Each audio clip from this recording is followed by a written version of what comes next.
Let's bring in Mike Jackson, ad and branding expert, Event Solutions CEO and CNBC contributor, and also Bill George, former Medtronic CEO, now with Harvard Business School, also a CNBC contributor. Gentlemen, very good morning to you both. Bill, I'll start with you, if I may. I mean, we have now heard, of course, from Mark Zuckerberg over the last 24 hours, but that was perhaps a little bit slow. What do you make overall of his handling of this, what he said last night, and the time it took him to say anything?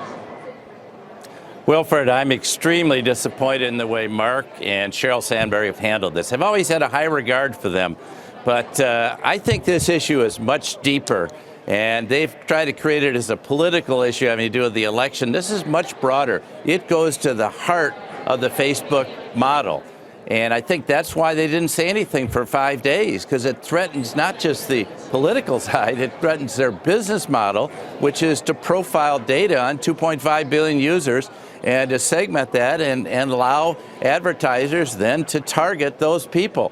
And this is very threatening. But I can tell you, they've lost a lot more than $50 billion they lost in the market on trust of their customers. So I think that's why Mark didn't even go to the town hall meeting. Neither he or Sheryl. They sent their deputy general counsel. This is not a legal issue. This is a business issue. And they went on a political site called CNN. They should have been on CNBC Monday morning. If they'd called you up, I think you would have had them on this show Monday morning explaining and apologizing to those 2.5 billion users, because I think this could be an existential threat to Facebook if the legislators get involved. Some pretty pointed questions, Mike, about that business model and whether, in fact, this is what Facebook does. And can they really change that going forward? What do you think? Well, you know, it's funny because the advertisers have been asking Facebook for transparency almost since the inception.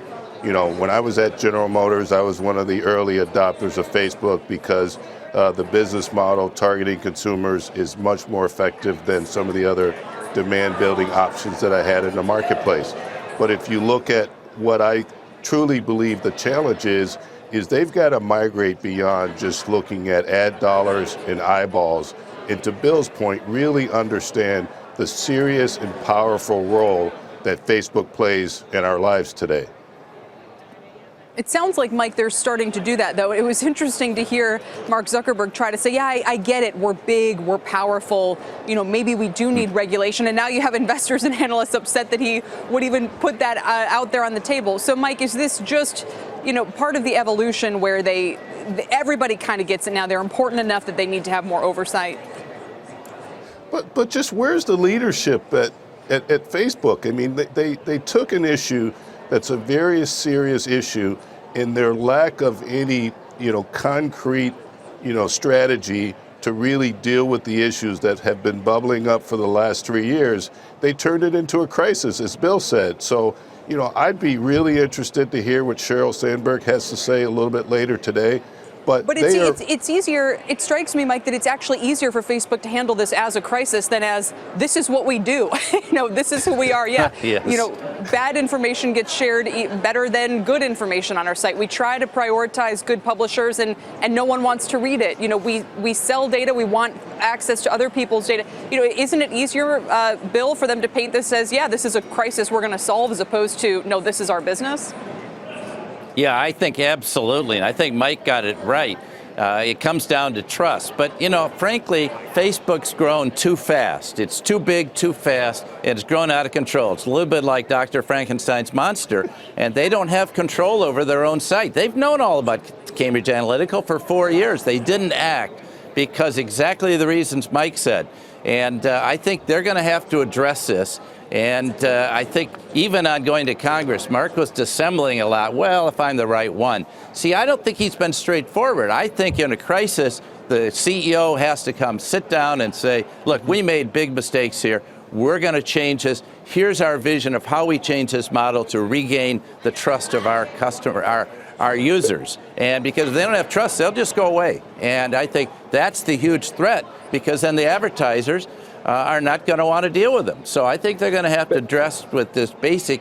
Otherwise, what's going to happen is the EU, U.S. Congress, and China, one of those three is going to create some regulations that's going to keep them from doing business the way they want to do it. So I think it's a huge threat to What's Yes. your advice to the board?